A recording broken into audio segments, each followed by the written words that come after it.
When it comes to real estate, the truth is pricing a home is really hard. If it was easy, appraisers and real estate professionals wouldn't exist.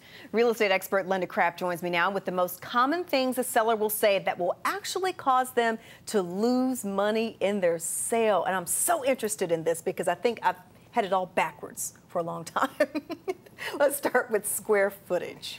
So square footage is not a way to price a home. I mean, I know a lot of people go to Zillow and they get a Zestimate. It's all based on square footage. Yeah. But you can be so wrong with square footage because it has to do with where is the square footage and how is it used. Is it in the basement? Is it in the attic? Does it mean that you've got to go through a room to get to another room? And the biggest one that shocks sellers is they meet with me and they'll say, okay, my neighbor's home, and let's just imagine. Yeah. I sold my home for $100 a square foot, and I have 2,000 square feet, and your home has 2,200. So the seller would think, okay, I got 200 extra square feet, times 100, this must be my price.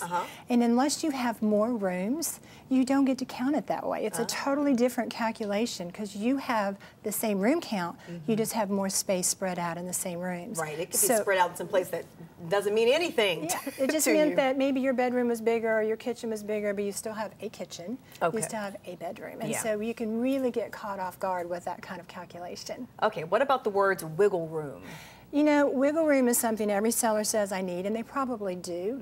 The problem is they choose too much wiggle room. In their head, they're thinking, oh, I need 8 to 10%. When in reality, you probably need a whole lot less than that. And the way to really figure it out so you're not just pulling a number out of the air is take a look at where homes have listed and sold in your neighborhood or surrounding area. If they've been selling at 98 or 97% of asking price, then your wiggle room is probably 2 or 3%, not 8 to 10. Okay. If my price is too high, why don't they just make an offer? Boy, do I hear that one a lot. And it's because whenever the consumer is comparing your home, my home, and all their other choices, and then all of a sudden they see a home that's priced much higher, they're not going to start with their offer there. They're going to begin with a home that's already priced right. The other thing is it really sends a negative connotation to that wholesaler because to the consumer they're saying, what's wrong with this seller? They must be unrealistic, they must not be motivated, and so they actually push away. They might think it's too hard to negotiate with someone who's priced the home too far out of range. Exactly, it sends such a negative message. Okay. Seller says, I'm in no hurry, I've got till the end of the school year, or my new job doesn't start until such and such date. What's wrong with that? Oh boy. Sellers really think that time is their friend, and it's not, because when you are a new listing and you go on the market, that is when the buyer believes they're going to have to pay full price. They're also concerned about all the other buyers that are coming to look at your home, and the seller has the full advantage during that time when they're the new listing.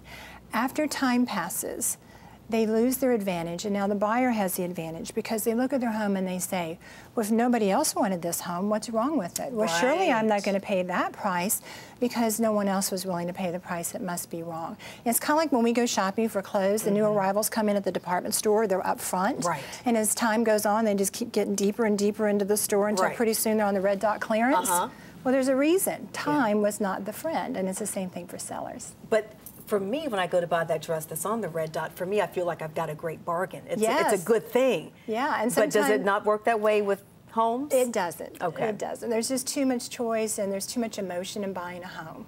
Gotcha. Okay. Sellers say, I don't want to give my house away. What are they doing wrong when they say that? You know, unfortunately, sometimes sellers don't have to say that. They're shocked at how much money they can get for their home, and they're happy. But when they walk in and they find out that the market is not going to give them what they wanted, they are expressing their deep feelings of disappointment. You know, they had a hope, a dream, a plan for a new home and a new location, and all of a sudden they found out the numbers aren't working. And so what I always ask everyone to do when they're feeling that is to sit back and take out a calculator and really think about this.